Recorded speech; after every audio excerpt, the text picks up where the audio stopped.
Okay, so that is 1:15 Eastern Time, so I think we can get started with the next session. Thank you, everybody, for joining us this afternoon or this evening, or maybe even in some cases this morning, for session 3 of our showcase, which is on architecture. We're going to be listening to 3 speakers today. First, it'll be Martin Schwartz on 3D modeling, the Basil Goldschmiederis. This is why you should always read ahead of time how to pronounce certain things. But we'll hear him say it properly in a few minutes. And then we'll be listening to Nicola Camerlenghi on the Virtual Basilica project. And finally, George Bent on Florence as it was, the digital reconstruction of a medieval city. At the end, as with the other presentations, the other sessions, we'll have a Q&A. So if there are any questions you have, please feel free to put them in the chat or the Q&A. And once all the presentations are done, we'll then open the floor to discussion. So without further ado, let me introduce our first speaker, Martin Schwartz. Martin is a 6-year postdoctoral fellow in medieval art history at the University of Basel. He received his PhD from the University of Chicago in 2020 with a thesis on the many ways in which intellectual and academic life and culture of medieval Paris inscribed itself, for better or worse, into the city's built fabric, its sites and places, and the urban imaginary through a range of visual, material, and spatial acts. He has been a fellow of the Deutsches Forum at Paris, the Max Planck Institute in Florence, in the Anglophone world known as the Kunst, and the Getty Manuscripts Department in Los Angeles, where he also curated the show Heaven, Hell, and Dying Well, Images of Death in the Middle Ages. Among his scant and scattered publications, his words, and on topics of research, you will find work on the early 20th century historiography of art history, a study of the crucifixion eclipse and astronomical diagramming in the 14th century Vie de Saint-Denis manuscript, and a piece on an obscure school of philosophers of logic who, for the better part of the 12th century, lived, taught, and incessantly quarreled in plein air on the Petit Pont, the former bridge spanning the left bank and the Les de la Cité in Paris. Their intellectual exercises being punctuated by the occasional swim in the river Seine. More recently, experimentation in 3D scanning and photogrammetry, has led to a collaboration and online exhibition with the Historische München Museum in Basel, and has inspired his most current project, which he will speak about today, and which we will hear him pronounce correctly. Thanks very much, Martin. Thank you so much, Will. And sorry for all the tongue twisters in my bio and also in my title, but you will be delighted to hear that I'm actually proposing or arguing for not calling them the Basel Goldschmiederisse, but more to so let me just get that started and share this presentation. Go. All right. Looks good. Well, thank you so much. And thank you and the Graduate Student Council for organizing what's really, I think, a fantastic forum for sharing ideas and engaging in a dialogue about just the current work that's been done in the realm of the digital. Let me say also up front that what I'm sharing with you today is really, I would say, an optimistic outline of a project that is still very much in its conceptual stages, but hopefully will be soon moving into the next phase where the actual digital work will begin. So what it will be talking about is much less digital tools, their solutions and implementations, which really have mainly to do with straightforward 3D modeling, and be focusing here instead on the conceptual side of things, what this project is and aims to do, and how 3D modeling may figure not only as a representational device, but also serve as a critical tool for research. That's at least a hope. Much of the project hinges on understanding the material I'm working with, so let me address this point first and foremost. The project concerns the so-called Basel Goldschmiederisse, which literally means as much as goldsmith designs, which is a bit of a misnomer because these late Gothic drawings and plans are not exclusive to the art of goldsmithery. In fact, one of the most interesting things about them is that the drawings do not specify any particular medium. and all of which I'm showing you today could have been executed in metal, stone, or wood. So instead of goldsmith designs, it would be more appropriate therefore to think of them as maybe micro-architectural plans. And this little studied corpus contains over 200 drawings, mostly pen and ink, neatly drawn either in freehand, but most of them, especially the more complex ones, constructed with compass and ruler on individual unbound sheets of paper measuring anywhere between roughly 10 and 20 inches in width. They date from around the turn of the 16th century. That is, in stylistic terms, they sit at the tail end of the outgoing Gothic tradition, right around the time when Italianate Renaissance forms came to dominate the visual language of Upper Rhine artistic practice. What makes them especially significant, and indeed one of a kind, is that the drawings form a unified corpus, and as such entered still in the 16th century into the Ammerbach collection, and from there into the Kunstmuseum of Basel. And they've been exhibited only once in living memory in 1991. But I should add that rumor has it that some of them may be going to an upcoming exhibition at the Metropolitan Museum in New York in the not too distant future. So if this material piques your interest, keep an eye out for that. Okay, now let's get to the drawing themselves, because this is really where the crux of the matter lies. The most interesting and striking group are some six dozen sheets containing geometric figures or schemes or plans, one fine specimen of which you see here on the screen. Unless you should have seriously immersed yourself in late Gothic construction drawings, you will rightly ask, schemes or plans of what? What is it that we're looking at here? It is indeed all but immediately apparent that these designs represent three-dimensional structures. In their indulgence of involved planar geometry, they're quite enigmatic and virtually indecipherable. In contrast and comparison to, say, the virtuoso perspectival drawings from Quattrocento Italian artists by Paolo Uccello and his likes, which are light fair to the eyes in a masterful illusionistic representation of geometrified reality. Looking at two examples side by side evinces the categorical differences between two fundamentally opposed visual idioms. Yet the purpose, namely to give an exact description of a complex three-dimensional form by geometric means, is fundamentally the same.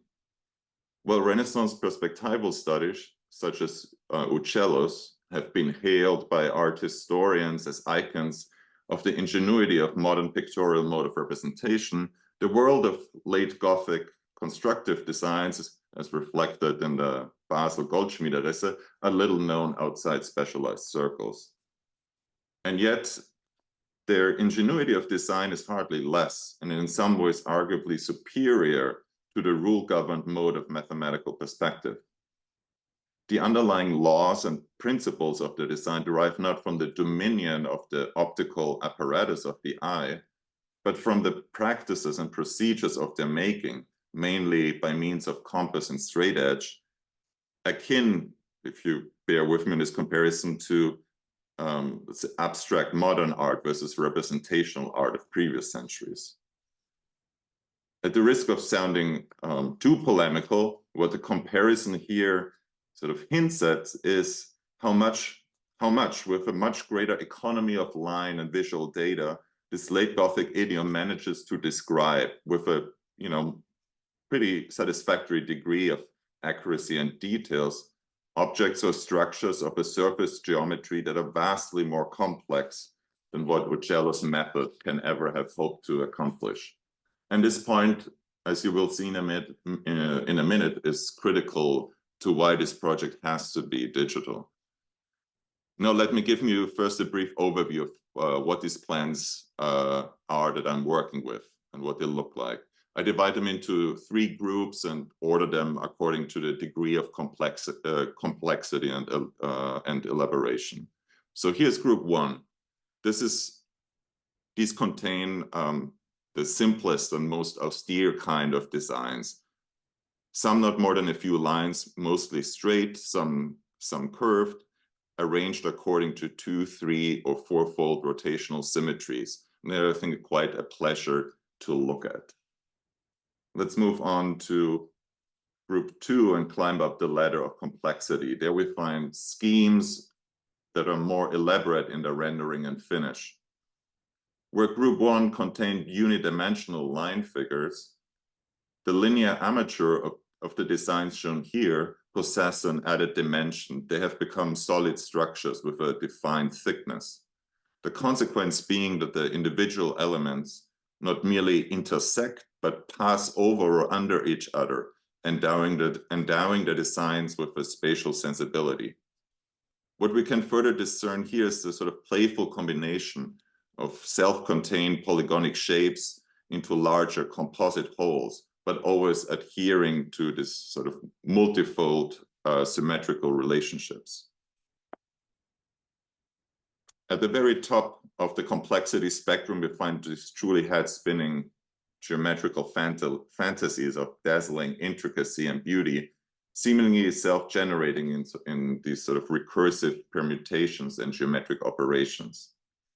What all these drawings are, in essence, are plans for Gothic microarchitecture, some for altar baldachins, others for liturgical and sacred vessels like monstrances or reliquaries. They show the object or its structural outline in a planar projection seen from above. So what is missing, though, to make them intelligible, at least to our modern untrained eye, is a view of the elevation, such as we find, for instance, in this sheet. And this is the so-called Lehrblatt, or teaching scheme. It's a singular plan or drawing in this corpus, because here we have very basic ground plans that are paired with a view of their elevation. And if you put your mind to it, you pretty quickly start to see the logic in a relationship between plan and elevation, and you also get a sense of the certain rules that guide the progression from one to the other. For the purpose of illustrating this critical step, I'm showing you just briefly this architectural plan of a baldachin or pinnacle by Wenzel Olmütz from the Metropolitan Museum, which gives both. We have the plane view at the bottom and the elevation above. And once you have both views, the plane and the elevation, then you have defined your sort of design, your object in quite definitive terms.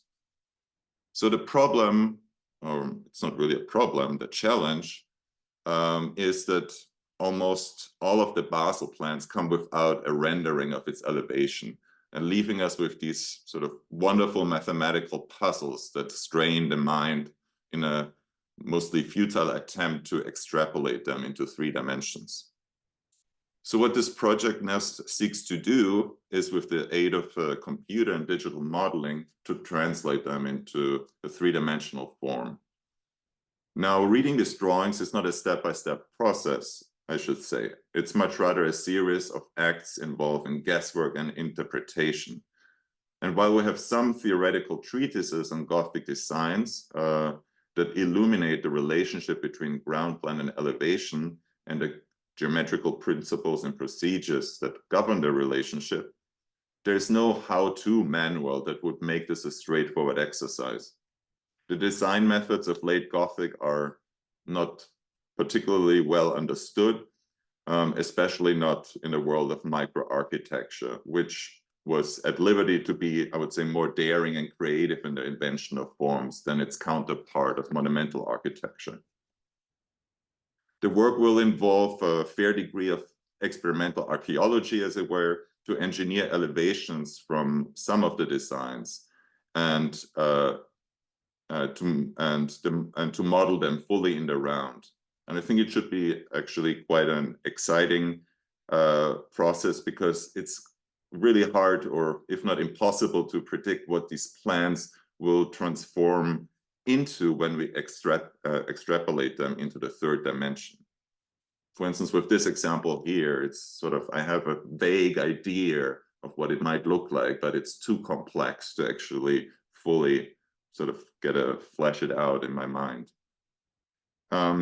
It's a process that is virtually impossible to do manually with pen and paper for us today, because we simply sort of lack the practical knowledge and training that a Gothic draftsman would have had.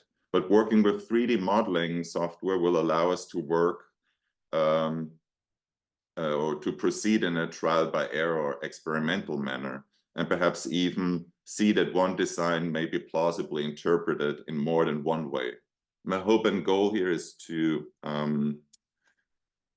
sort of regain over the course of the work some of the practical experience and reach a better understanding of both the rule-bound automated steps of the procedure, as well as the freedom of interpretation and decision-making that needs to happen as these plans are turned into 3D structures. And all this should sort of result in an exhibition in probably early 2026 here at the Kunstmuseum in Basel, and it will be the first time in a generation when these drawings will be made, will be shown again to the public. And these models, and so that's just to wrap it up, what I find so interesting or what excites me about this project is that on the one hand, we have these models that we're going to be creating that help us to actually understand these drawings, understand the processes and procedures, but then we're also going to use them for the exhibition to then turn them into some sort of simulations where we can animate these models and show.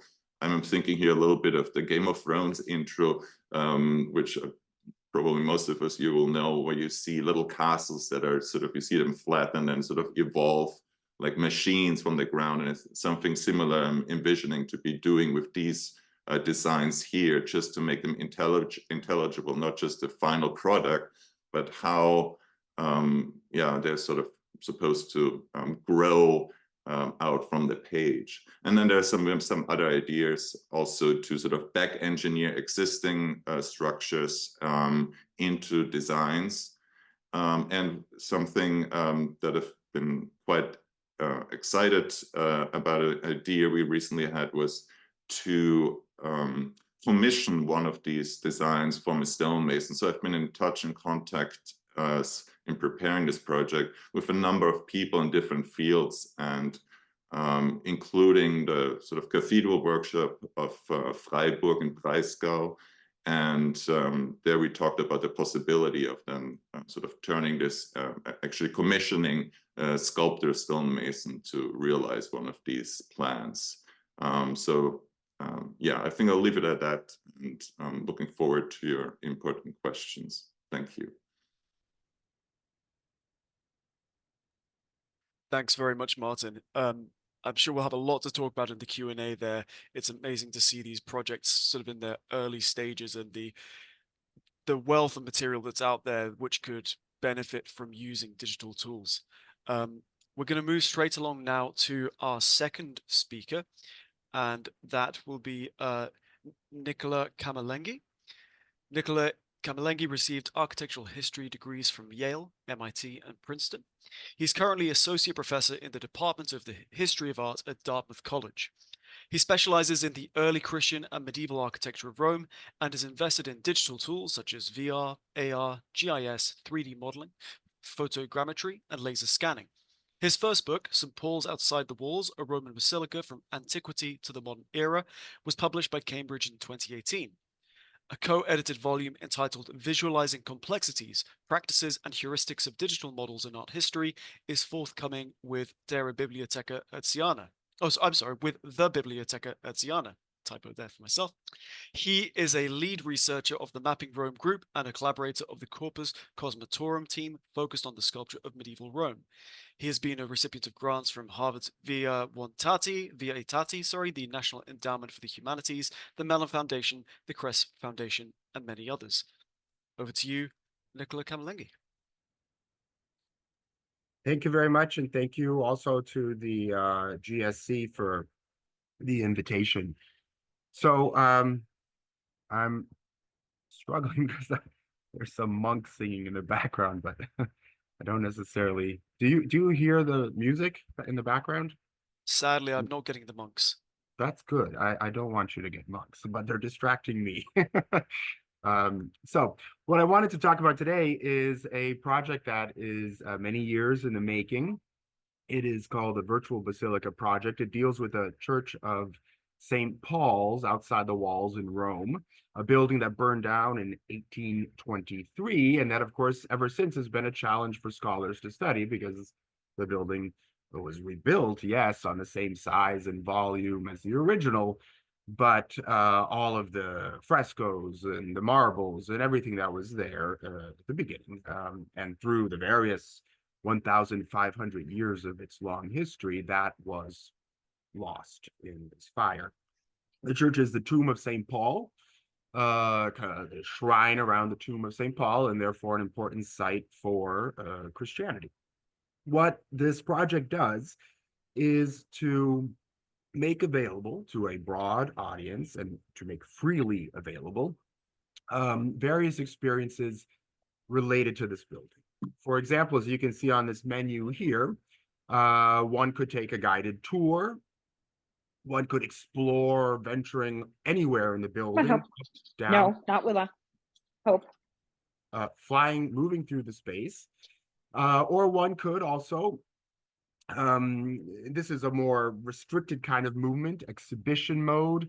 We think of it a little bit like if you're going to an exhibition, you can go and see different important works, but at a choice in an order in which you choose to go at it. So different ways of movement, also because we know that the reconstructions that I'm talking about, since they're both available on a desktop version, which is what I'll show you today, but they're also available on virtual reality, meaning people can put on a headset and in so doing engage with the real space, which can be actually nauseating to some people. So we offer a variety of modes of interacting so that, for example, we don't have motion sickness for those who perhaps are not as comfortable with this virtual reality technology. The fourth mode is quite interesting for pedagogic purposes. It allows students or teachers to create their own tours. That is to choose a time period, choose a location in the building, choose where the camera is pointed to record their voice, and then move to the next stop. New time, new place, new discussion. To save all of that and to share it then with colleagues or fellow students. I use it for assignments in the classroom for my students who get to explore any aspect of the church that they're interested in pursuing. And one last thing before I give you the eye candy, the ability to sort of see some of these things, is that the platform that we've customized to have, for example, motion, to be able to point to things in the model and to learn about them with some annotations, to be able to find out what is certain of what we're looking at. Is there, are we sure about the materials? Are we sure it was in this location? All these ways of interrogating the model are available as a platform in which anyone else can import their own model and then assign annotations and assign qualities to their own building. In other words, it's both a kind of custom tool for St. Paul's, and it exists also as a scene, a set, a dollhouse into which you can put your own object, building or even not, a small object, and interact with it. I could imagine some of Martin's 3D models, once they're finished, they could go in there and one could analyze and click on things and understand the decisions made in the model. So let me begin just briefly with, for example, let's take a tour. So this is what a tour looks like. This is what the model looks like. I can take a tour. I'm hearing voices, of course. Again, if you weren't hearing the monks, you're probably not going to hear the narrative here, but there is a voice talking through. And I think just the way I shared, I wasn't able to share my audio from the computer, but I think we're getting a bit of audio through your speakers, a little bit. Okay. Well, you know what I'm going to do is thank you. I'm going to turn it off and essentially say what I'm saying here. I'm having, for example, people notice how these figures look so squat and strangely proportioned. This is, of course, the view from the front, from essentially the mosaicist, right? It's a little further away from the wall surface of the apse. But there it is. And the next stop tells you, you know what? These are actually amazingly talented artists that knew that in order to create an image that would read well from below, here we are now at ground level, you can see how those distorted figures completely change. And so this is a guided tour that talks a little bit about these particular details. And in a similar way, one could create their own tour and make their own observations, record your voice, as I mentioned. Let me go back one step and take you into the exploration mode, which is really free reign, free motion through the building. I'll get rid of the map, which I don't think we particularly need. And let's start back in time. So on the basis of archaeological excavations and material like that, we're back in the year 404 when the building of St. Paul was first completed. Here is the sarcophagus of St. Paul, an enclosure with an inscription. And here we have, I was able to click on these features and learn about the particular object with different images, different amounts of text. And so we have a little bit of formatting here to work with still. What you're seeing, I should say, is still not yet available to the public, but I'll be glad to share with anyone who wants to test drive. This is an inscription, one of the early inscriptions of burials, for example. And so you can find out who Mr. Gaudentius was, very privileged person to be buried so close to St. Paul. Now, what I mentioned is the ability to play around a little bit. So here, for example, in a grayscale, which I will say is probably the most honest way of looking at a building. Whenever we create a reconstruction, we're forced to invent a lot, right? So that's why uncertainty mode is very important. Glaring and ugly, but that is the point, folks, is to show you we have no clue what this is, what material this was made of. I can click again here and I can say, whoa, what's happening? Things are moving because we have no clue that these objects were actually here. Now you can find out what the evidence is by clicking on them, and it'll tell you why it's reasonable that these objects were here. But for example, you see this isn't moving. The tomb, the sarcophagus of Paul isn't moving. Why? Because those are actually archaeologically certified objects. So those are staying put. I think it's important when you're creating such a reconstruction to be quite honest about the decisions one has made. Further back we go, of course, the more speculative some of the features are. And so let me instead maybe turn around and go forward in time to a moment in which we knew a lot, the moment right before the fire. Here, for example, the ability to hone in rather nicely and quickly to, for example, the mosaics of the facade in their ruinous state of both brick, plaster, and mosaic image. These are drawings that exist in archives that we were able to glue in. I should say, if this seems to you unappealing and unrealistic, part of me says, like, good, because it's not my business to create a fake that you will believe is real. I think there's a point in which we really need to sort of embrace the uncanny, or rather be afraid of the uncanny resemblance, because these are models. These are models that help us understand a building, but they are not the building, right? And yes, we could do a little bit more work with lighting, to be sure, to make it look a little bit more realistic, but that is the last of my priorities, I will say. Let me zoom in a little bit physically here, because this brings us to the capability of, well, first of all, interacting both by flying around, but also at human level, right? Engaging and seeing what one could see from certain points, how visible the frescoes and the artistic work on the walls were. It also permits us to do something that no one really could do at the time, which is to go underground. and engage with the world beneath. Of course, there's that sarcophagus of St. Paul again. And you notice there's a whole bunch of other sarcophagi around here. These are people who had the privilege of being buried in close proximity to St. Paul. Now, I realize I am about to run out of time, so I will pretty much stop at this point. But you can see it's a useful learning tool. It's a useful teaching tool, and one that, again, will be available publicly and openly for scholars to use and engage with a space that, again, alas, is no longer around for us to see. I'll stop here. Thank you. Thanks very much, Nicola. It's great to see that the materials we're talking about here intersect so nicely with the previous session as well, and these 3D models, and I think there's going to be loads to talk about in the Q&A. Let me now just introduce our third speaker.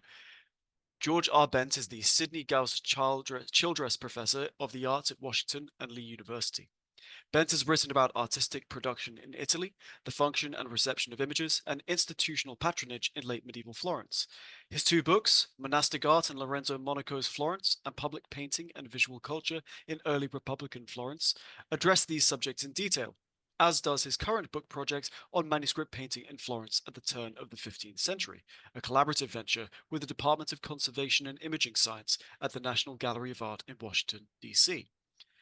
Bent is the creator and principal investigator of Florence as It Was, a digital project that has been online and free to the public since 2017, and that uses 3D models of buildings and artworks, transcriptions of documents, translations of chronicles, and original content to capture the appearance of the city circa 1500.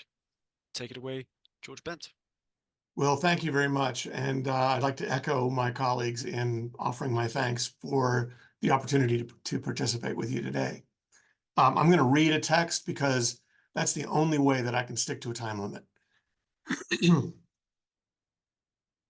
Florence as It Was combines three-dimensional point clouds of buildings, photogrammetric models of artworks, translations of early modern texts, and original interpretive essays in a web-based platform that aims to recreate the major monuments of the Tuscan city as they appeared in the year 1500.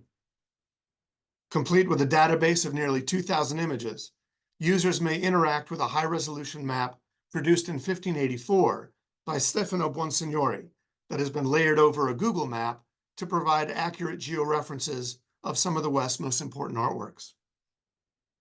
Initiated at Washington and Lee University in 2017, the project has been produced entirely by faculty, staff, and more than 24 undergraduate students who major in disciplines from a wide array of departments in the arts, sciences, and humanities.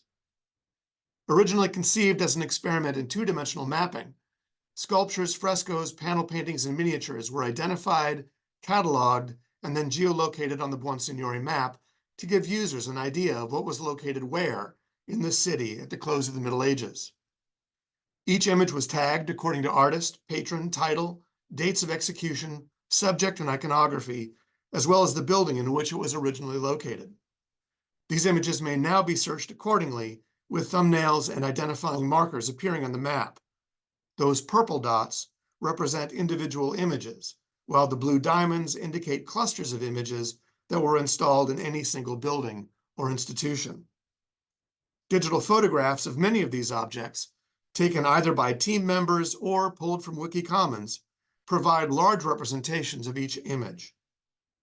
Users may engage in this form of distant viewing to get an overall impression of the artistic activity in Florence between the years 1250 and 1500, a pretty important time and place in the history of Western art. Despite the pride we take in this database and its usefulness as a research tool, we've never been satisfied with it as an end product. An inherent drawback of a two-dimensional map like this is that it does not permit us to see these artworks in their original settings. And this, of course, has always been a challenge for art historians in the classroom. We want desperately for students to understand the relationship between image and sight, but rarely can they do this by viewing slides of objects in a darkened classroom situated 3,000 miles from the setting that they're supposed to be imagining. Thankfully, advanced technologies and innovative techniques allow us to explore new ways to present these images including embedding computer-generated 3D models of artworks into their original settings, so that users can obtain the information that they need in order to understand the challenges that faced artists and patrons, as well as the motives behind the solutions they settled upon when devising and completing different visual programs. The first of these techniques is called photogrammetry and has been around for a long time. High-resolution photographs are taken of single artworks or decorated spaces from multiple angles, making sure to create overlaps from one shot to the next. These photographs are then fed into a software program that reads and stitches them together thanks to its ability to identify those overlaps that connect them together. A 3D model is then rendered that permits users to zoom into and rotate around the objects at their leisure. The second technique, LiDAR technology, has been employed by archaeologists, art historians, and architects for about 15 years, most famously by Andrew Tallon, whose scans and models of Notre Dame Cathedral were instrumental in the renovation of that building after the fire of 2019.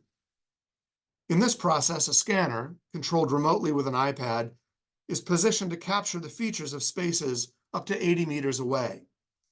In one 60-second rotation, a laser beam shoots out in 360 degrees, striking every object in its path and bouncing back to the machine. The amount of time it takes for the beam to return to the scanner calculates the distances of those things and turns them into clusters of white points. A second rotation employs 3 high-definition cameras that take photographs of the same features scanned in the first rotation, but now adding color to those points just created by the laser. Like the human eye, the laser and cameras can only capture that which they see, so the technician must move the scanner to different positions in order to get behind objects, capture them from above looking down, or explore between the cracks of spaces to permit them to collect data from locations that not even members of the scholarly community may access. Modestly scanned buildings, like the 14th century Church of Orsan Michele, require upwards of 100 scans and more than 100 gigabytes of data to capture the entire structure.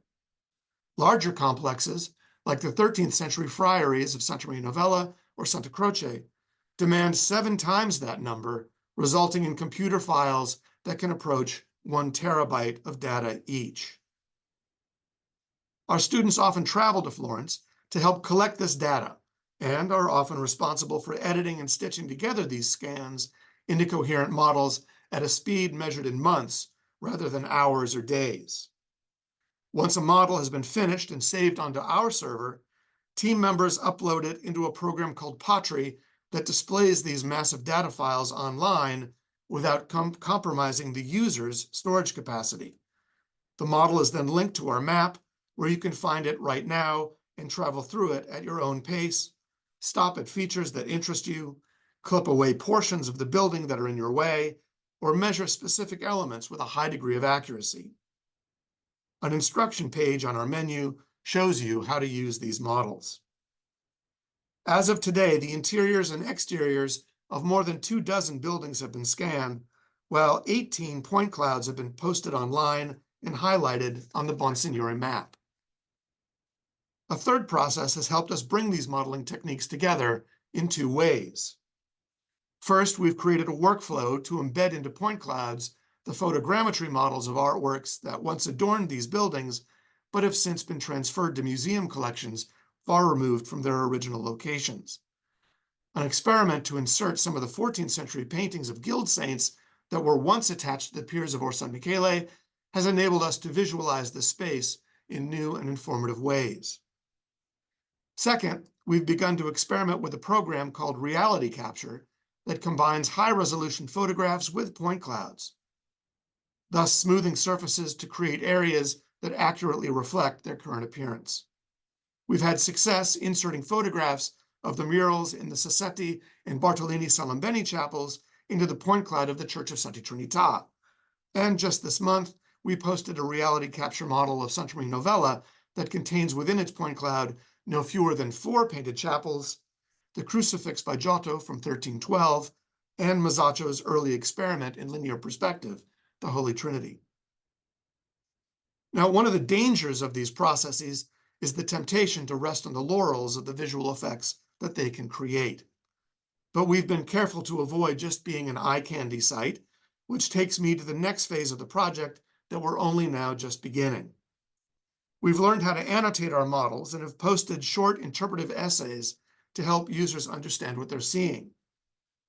Translations of early modern descriptions of Florentine buildings have begun, with an emphasis on Italian texts by Ferdinando del Migliore and Giuseppe Rica, as well as the German analyses of the city's churches that were written after World War II by Elizabeth and Walter Potts.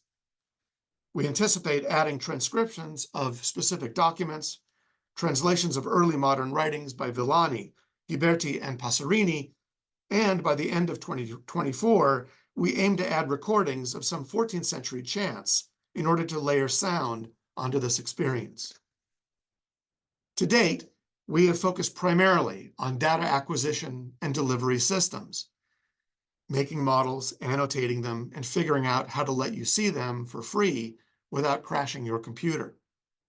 This has taken a considerable amount of time and energy and money, and we've done a lot in 7 years. I think an argument can be made that the creation and publication of these 3D models alone justifies the project. For now we can see things that we've either never really seen before or haven't been able to focus on due to the inaccessibility of areas far above our heads or hidden from view by floors or ceilings or rooftops. But we're also seeing some important academic applications for these new processes that go beyond taking you places you're not normally permitted to go. And this leads me to my final comments about the potential of these new technologies for art and architectural historians. 2 years ago, while scanning the 13th century interior of Santa Maria Novella that you're seeing here, we became interested in the remnants of the original 11th century church that formed the core of the later building. Using specific software programs, we cut away most of the extant structure to reveal the Romanesque elements that were retained when the later church was built on top of it between 1279 and 1365, like the apex of the original entrance wall, the foundations in the crypt that supported its piers in the nave above, and the first 2 stories of the bell tower to the north. We then reconstructed that first church using as templates the few Florentine buildings that have survived from the 11th century. We're very close to finishing our reconstruction of this early iteration of the space that was known quite well to the medieval residents of Florence, but which has not been seen since 1279.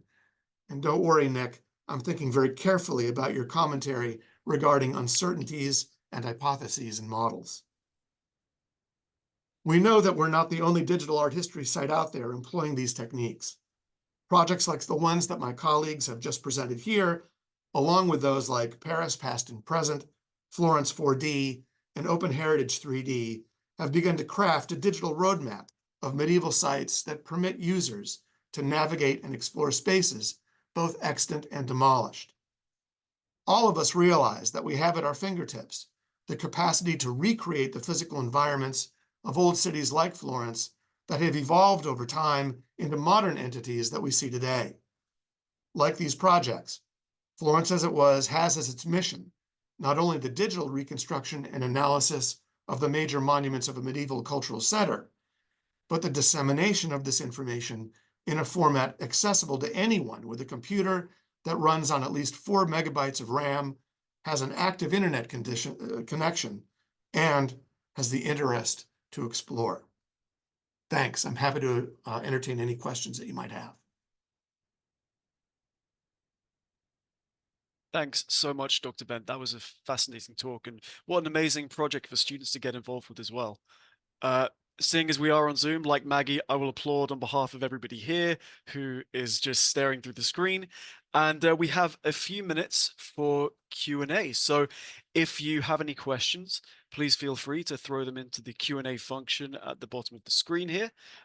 If you're one of the panelists, then you can raise your hand if you prefer just asking the question yourself. As we're waiting, I guess I'll use my privilege as the chair to ask a question, maybe a very simple one, to Nicola about the way that you decide to kind of show stuff that you're not quite sure about. I'm just curious about how you landed on floating objects and those shifting textures. Because they're very ugly. Is that why you ask? No, not at all. It's just it's a distinctive way of doing it, and I was just curious. You've got two different ways at the same time, so Yeah, well, one is about materials, right? That we don't know what the material is, so we get that kind of fishy, strange, underwater look. And again, the idea is to be as shocking and glaring as possible because you're trying to understand something different, not how it, you're really about engaging that. So we need it to stick out. And in terms of the motion, which I'm not fully convinced about, but that suggests that we don't know exactly where that particular object was. Those are choices that frankly can change quite quickly. A couple of lines of code to let them do other things. So I'm willing to hear, feedback about whether that's an appropriate way to go. But certainly we wanted something that would stick out. Thanks. okay, thank you. We have a question from Anthony. This is to each of the panelists in the session. What are your plans for mid to long-term preservation of not only your base data, but how you interact with it? Says, don't worry, I know that no one has really figured this out. I'm just interested in your own thoughts. So maybe we could start with Martin. Yeah, I'm not at the point yet where I think I can give a really informed answer to this. My most immediate response would be that these models should, first of all, figure in the exhibition, and then in some way just, I mean, there would be pretty simple, maybe simulations videos of simulations. And I don't think I have this sort of face a data issue or big data problem like maybe Nick and George are. So I pass the mic on to them. That's of course a wonderful question. The truth is that when I began this project, I didn't even know that virtual reality existed because I began it about 15 years ago. So who knows what the future of this thing is? Maybe we'll be able, I think it depends a little bit on the interest of the person to keep things going. In other words, these models have gone through many iterations, many different software formats, many different possibilities. And it will exist in this form. The question is whether we'll be able to read that form in 10 years. But it may also exist in a new form in 10 years if I or others are willing to keep playing with it. For us, we've burned through about 15 terabytes of storage. Fortunately, I've got some support institutionally. So we've actually purchased our own server that can hold up to 190 terabytes. So we're pretty sure that the point clouds that we've created will have a place to stay. Secondly, a lot of the point clouds that we're producing are created as E57 files that we've been assured have a long life and can be read by different types of programs. So we're fairly confident that those will have some longevity. But the third thing to say is what both Martin and Nick have indicated. Look, we don't know what's coming around the pike next year, let alone 10 years from now. My belief is that things will get better and easier rather than worse and harder. We may have noticed that Apple has come out with a new viewing product that I think hits the street in about 2 weeks. The going rate for that is $3,500. I'm guessing it'll come down. I'm hoping it comes down or gets remade by some other company to make that kind of viewing tool usable for students at a reasonable price. But if and when that happens, I think a lot of the projects, particularly the virtual reality thing that Nick's doing, that's going to be accessible to students in classrooms all around the world, which I think is really exciting. Brilliant. Thank you all for those responses. And Anthony says, thank you so much for sharing your thinking. This question is a key issue facing DH projects of all kinds, and it's good to hear the diversity of responses. I have a question, again, maybe kind of a simple one to Martin. I'm curious about, you mentioned that you have been talking to stonemasons recently about whether you can actually get any of these objects created. Have you thought about 3D printing at all? Does that factor into the 3D modeling? Yeah, so I mean that's an yes, I've thought about 3D printing, but then when I actually engaged with these stonemasons and sculptors, and I thought like, well, let's bring it back to actual craft, you know, and make it not just fetishize the digital too much, but actually take this as an opportunity to because I mean, it's not just about fetishizing the digital, but it's also like how much we're going to learn somebody actually executing a design like this. And I was just talking with him. We were talking about maybe let's say 30, maybe a stone block 30-inch, 30 by 30 or 30 by 40 inches. And so I said, well, looking at this, it will probably take him 3 months to do it. So I think, and then we can document this, we can sort of, you know, I think this is, I find this actually quite exciting and to me just personally more appealing than the sort of going down the, oh, let's just press a button and get it done in, you know, plastic. But of course, just as a tool, just to have it. I mean, if I have the 3D model, I'll certainly also do a 3D print of it. But I think the exciting thing would be to actually get it realized. And yeah. Absolutely. That makes a lot of sense. We have a question as well from Yale to everybody. She says, your projects are incredible, let me just say. It looks to me that those are mainly academic or scholarly ones, but can it be adapted to the broader population? Maybe something similar to school field trips. Is that kind of approach in the works for any of you in any way? And that was one of the motivations for doing what we did. The whole idea was to create models that somebody from Wichita Community College could visit if she didn't have enough money to get a plane ticket to go to Florence. So all of the models that we've done, everything that we've produced is online, free to the public. So literally everyone can go and tour at their own pace. So that's the whole point. I would echo what George just said. The features that we're hoping to incorporate next are that the teacher can be visible as an avatar in the virtual world, and the students as well. And so then it becomes a virtual field trip where anyways, no one can go to this building because it doesn't exist. It's not even a question of money. It's not possible. But it would make for, I think, a much more engaging, popular, and frankly, even, you know, primary school or, you know, like high school interest for students to feel in that space and to be told, hey, come over here and look at this with me, you know, and we'll talk about the object as if we were there. So yeah, it's a wonderful idea. Yeah, thank you.